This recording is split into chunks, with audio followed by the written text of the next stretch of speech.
Welcome to the Daily Boogie.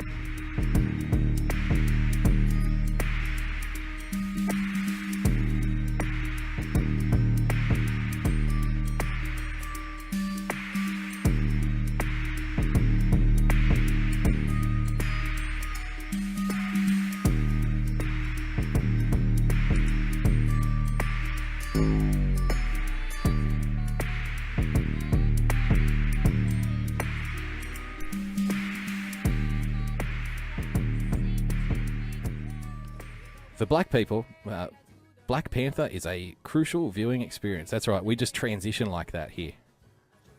I'm not trying to sow division. I am not a Russian bot. I'd like to be, though, because then I could install presidents with 1/100th of 1% of a Twitter presence. For black people, Black Panther is a crucial viewing experience. We rented out a theatre to see the movie, and it was lit. I love it when old guys use young words. Very smooth. We don't do segues here. For us, a segue is like hitting you with a Mack truck. A record number of moviegoers rushed into theatres over the weekend to be among the first to see the long-anticipated and much ballyhooed Black Panther movie. I was one among them, and I fully understand why we all felt drawn like bees to the honey for this. A crucial and historic film. Thrilled by the idea of a major motion picture from Hollywood that features a nearly all-black cast. Oh, we'll get there one day. Nearly all-black. Nearly. Just, it's not good enough. It gets a 9.9. It gets a 9.9. Apparently there's a white guy in it. If we can get the white guy replaced, then I'd be happy. But until then, I'm sorry. It falls short. Cast tells the story of a technologically advanced African kingdom where we were among the legions of moviegoers across the United States who collectively spent $192 million to see Black Panther during the opening 3-day weekend. And see, all these racists will come out and say black people don't have money. Well, stick that up ya, bigots. By the time the 4-day President's Day holiday ends, movie money trackers predict audiences will have spent up to $218 million. That's money for jam. That's enough people buying tickets to rank Black Panther's box office opening as the 5th highest all-time for an opening weekend and the highest ever for a February film, according to Variety, Hollywood's leading trade publication.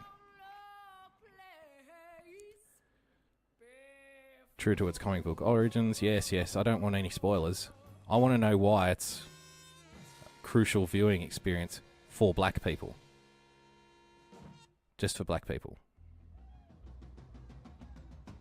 Just the black people. It's a crucial viewing experience. For everyone else, I don't know. I don't know yet. We'll get to you. I have a plan. Our kinfolk crew arrived as if we were going to a party.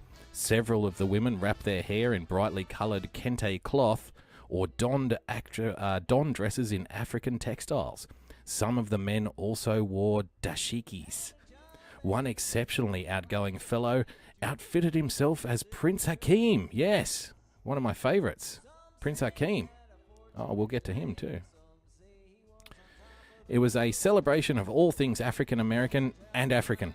It also serves a social cause, supporting the black director and actors connected with the film in audition to a fulfilling and emotional need. As African Americans, we feel starved for affirming images of ourselves and our ancestral ties to Africa. Yes, from Zamunda. You've got it. Maga Tallboy knows what I'm talking about. He knows the shit. So, and he's not even black, I assume. Maybe that's wrong to assume. I hope I didn't trigger you there.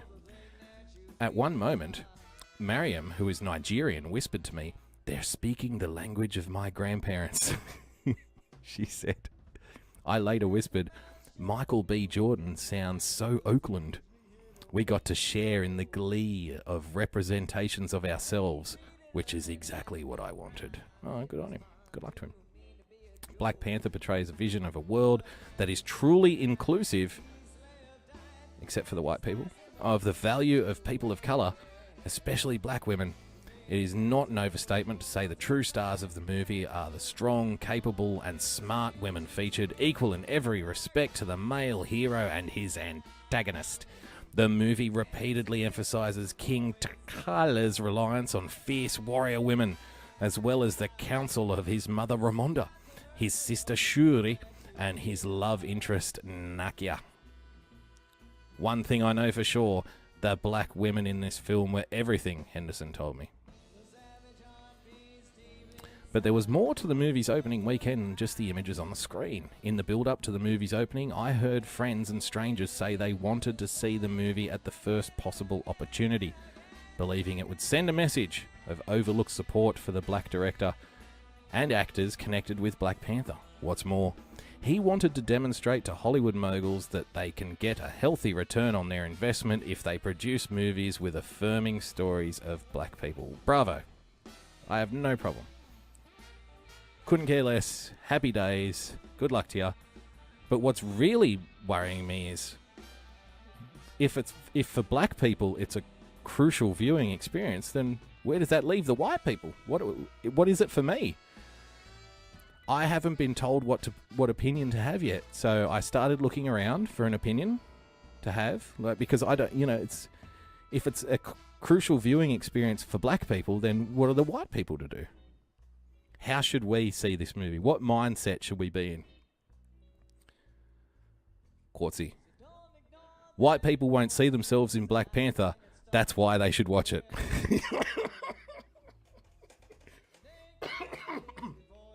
Okay. Crucial for black people. Black Panther is a crucial viewing experience. For white people, it's crucial for black people. That's why you should watch it. I don't know. I'm trying to keep up, guys. I'm trying here. I'm trying. I have to watch it because I won't see myself in it. Black people have to watch it because they will see themselves in it. White people have to watch it because they won't.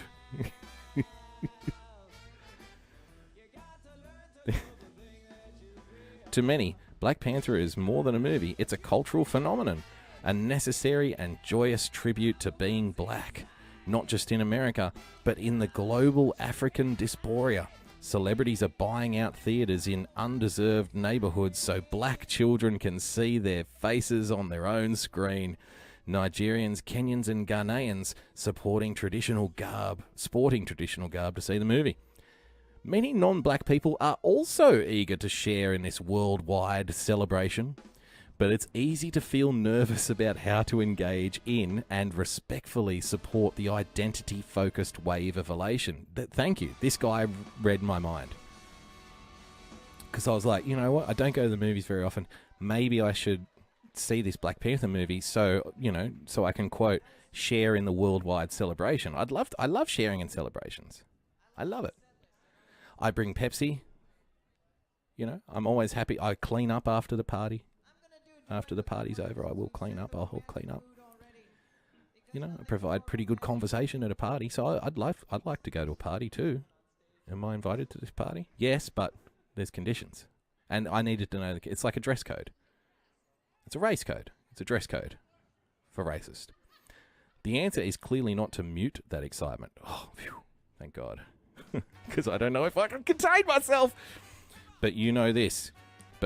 If you're white, this is the one time you won't see someone that looks like you on screen fighting villains, commanding power, or saving innocent people.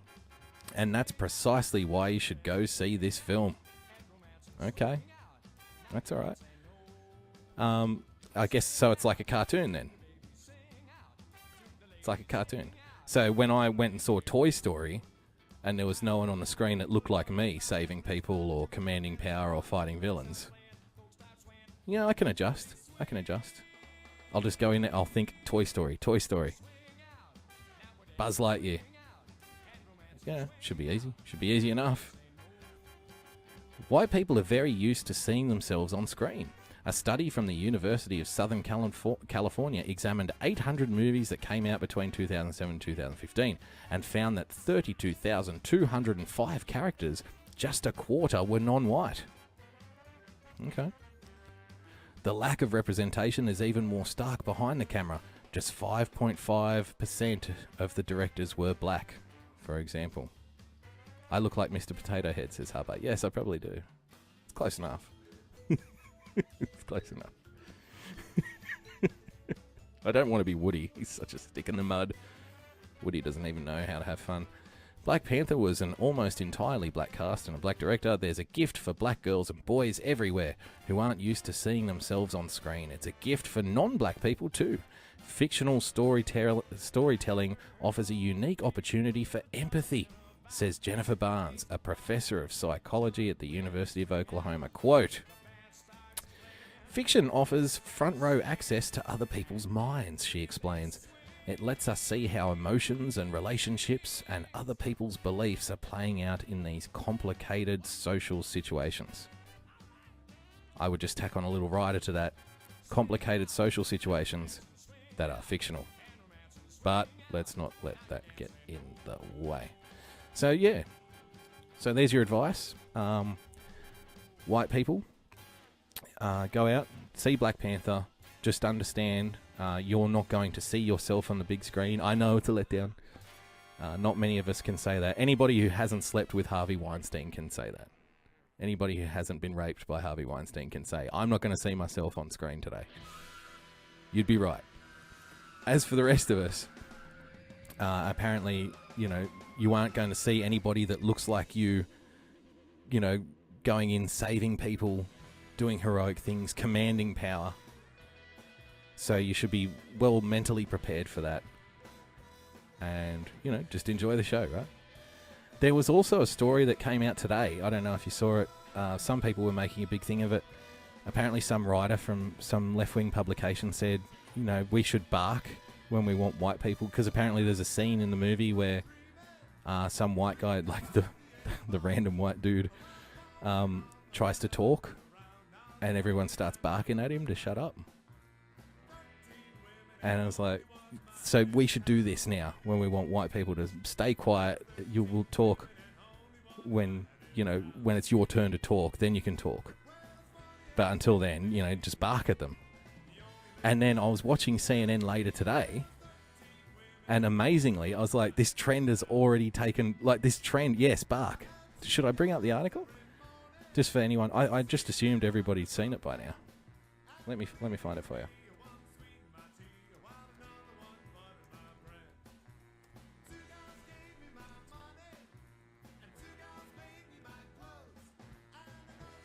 The Root.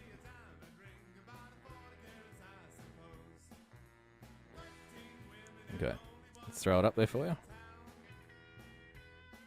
Oh, hang on, I think I've got the actual source here somewhere. Let me bring up the source article. Yeah. No, not to worry. It's the same writing, it's just fire.